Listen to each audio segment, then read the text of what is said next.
I'm on my own driveway in socks, zip-tied to a folding lawn chair, while two men in matching HOA compliance patrol polos pose for selfies like they've bagged a trophy. One taps a plastic badge that looks like it came from a dollar store Halloween costume.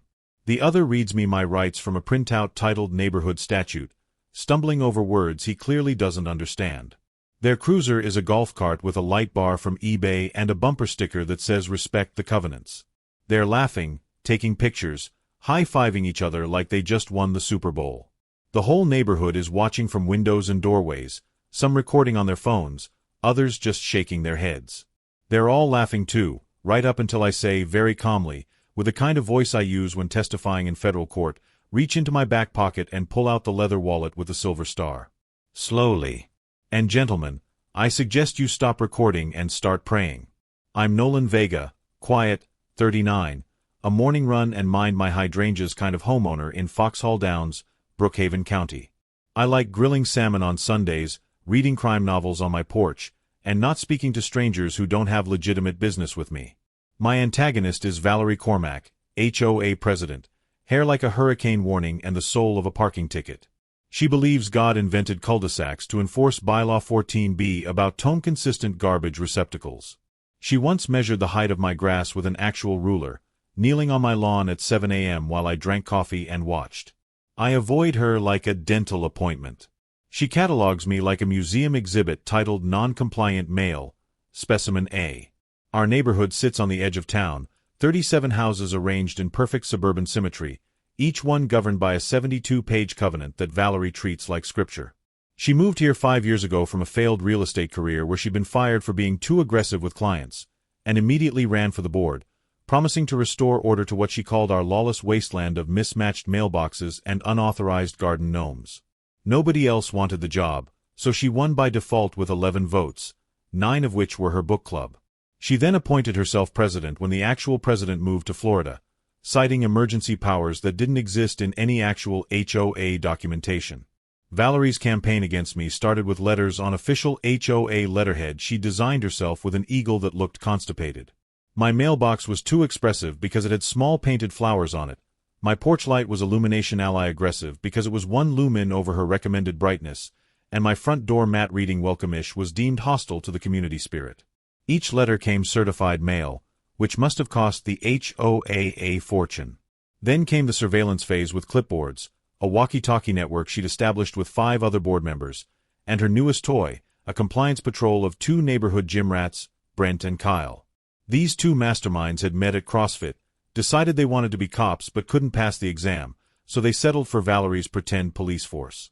They bought tactical belts from an army surplus store and a Groupon for what they called authority training but was actually a weekend seminar on mall security.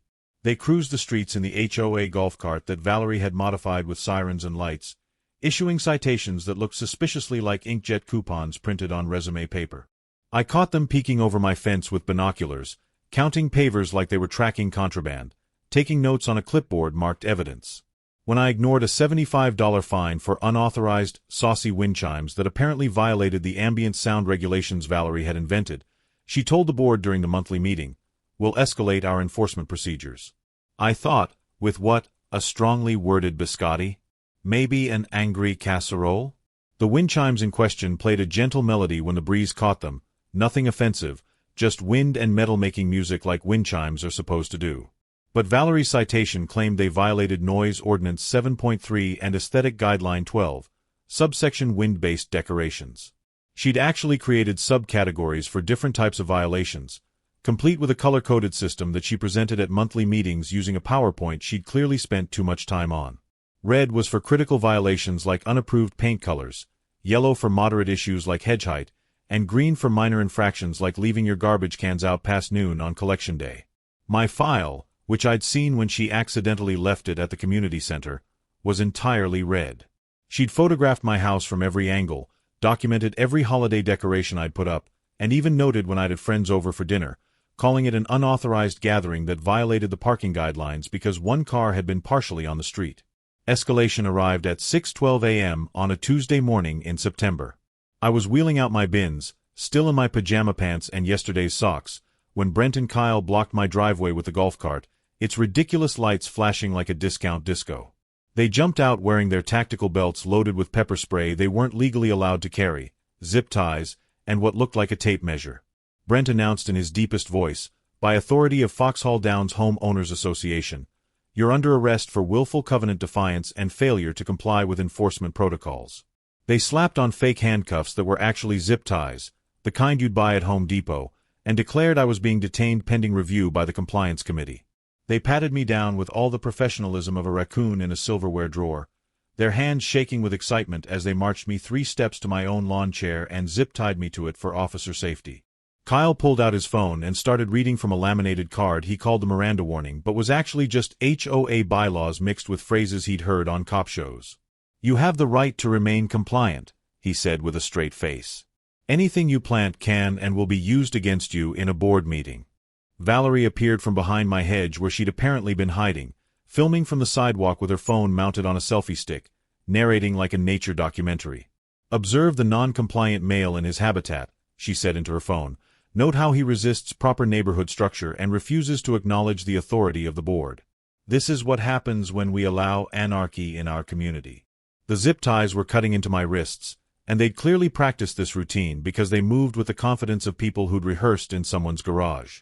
Kyle even had a body camera he'd bought online, though it was actually just a GoPro duct-taped to his shirt. Brent kept adjusting his plastic badge like it might suddenly become real if he positioned it just right, and he'd drawn a badge number on it with a Sharpie, 007, like he was James Bond of the suburbs. The whole scene would have been comedy gold if it wasn't happening on my property at dawn while I stood there in yesterday's socks getting zip-tied to patio furniture by grown men playing cops and robbers. That's when I asked them to fetch the wallet from my back pocket, keeping my voice steady and professional, the same tone I use when dealing with actual criminals who think they're above the law, the voice that's made cartel members reconsider their life choices. Brent pulls the wallet with shaking fingers, flips it open, and goes pale as copy paper at the US Marshal service badge with my badge number and the eagle that actually has federal authority. The laughter hiccups into silence like someone pulled the plug on a speaker. Kyle's GoPro falls off his shirt and bounces on the driveway. I keep my voice level and say, "Congratulations, gentlemen, you've just wandered into impersonation of a peace officer, false imprisonment, conspiracy to commit kidnapping, and about 6 other federal crimes I'll think of while we wait for real law enforcement. Valerie, keep filming, it's discovery now and evidence of conspiracy." I free my hands in one practice motion using a technique they teach at Quantico, step behind the golf cart, and radio county dispatch with my badge number, ID and a concise summary that includes the words federal officer and unlawful detention. Valerie tries to pivot to the bylaws, but I recite the penal code, specifically Title 18, Section 912, impersonating a federal officer, and Section 242, deprivation of rights under color of law. The neighbors emerge in robes and phone cameras like they're watching a reality show climax. Mrs. Chen is already on Facebook Live. The 3 realize this is not a homeowner's skit where they get to play sheriff. This is an arrest in progress with a federal witness, a neighborhood chorus, and enough video evidence to make a prosecutor weep with joy. Kyle drops his laminated Miranda card and it flutters into my hydrangeas like a butterfly having an existential crisis. Brent's hand starts shaking so bad his plastic badge falls off and clatters on the driveway, spinning like a coin toss that's about to decide his future. Valerie's still holding her phone, but she's stopped narrating, her mouth opening and closing like a fish discovering air isn't water and prison is a real place with real bars. I pull out my actual phone and start documenting everything methodically, the fake badges that say enforcement officer in Comic Sans font, the golf cart with its ridiculous light bar still flashing blue and white like a Fisher-Price police car, the zip ties they'd cut from a bulk roll sitting in the cart's cup holder next to a half-eaten protein bar. Mrs. Chen from 2 houses down is already live streaming to 1,200 viewers, asking her audience if this is even legal while her husband brings me coffee in my Marshall's mug, the one with the Department of Justice seal. I photograph the laminated cards they'd made with Microsoft Word, the tactical belts they'd loaded with everything except actual authority, and Valerie's clipboard where she'd written arrest made in red pen with little stars around it like a kindergarten achievement. Sheriff's units arrive fast with lights and sirens, real ones that actually mean something. 3 cruisers and a supervisor's unit because dispatch heard federal marshal and unlawful detention and knew this wasn't going to be a normal Tuesday. Body cams catch everything in high definition. Brent's plastic badge that looks like it came from a cereal box, Kyle's laminated Miranda that includes the phrase "you have the right to trim your hedges," and the HOA citation book pre-filled with fines for everything from insubordinate shrubbery to aggressive lawn ornaments. Deputies cuff the cosplay cops with real cuffs that click with federal authority, real hands that know what they're doing. Valerie demands to assert jurisdiction, actually using those words like she learned them from Law and Order. She keeps saying this is an HOA matter and they have no authority here, as if Foxhall Downs is some sovereign nation that seceded from the United States.